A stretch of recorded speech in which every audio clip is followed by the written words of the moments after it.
Burj Khalifa.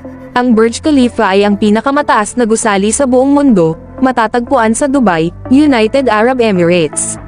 May taas na humigit kumulang na 828 metro, ito'y isang iconic na gusali na naglalaman ng opisina, tirahan, at mga pasilidad para sa kalakaran. The Palm Jumeirah. Ang Palm Jumeirah ay isang artificial na arkipelago sa Dubai, United Arab Emirates. Ito ay hugis puno ng niyog at binubuo ng isang trunk, 17 fronts, at isang crescent. Ito ang isang mamahaling pook para sa tirahan at turismo na may mga hotel, resort, at pribadong tirahan.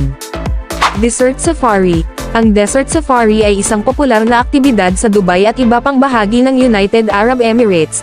Ito'y isang nakaka-excite na paglalakbay sa ilang bahagi ng desyertong buhangin, kung saan maaari mong masilayan ang magandang tanawin ng kagubatan at makaranas ng tradisyonal na kultura ng Emirati.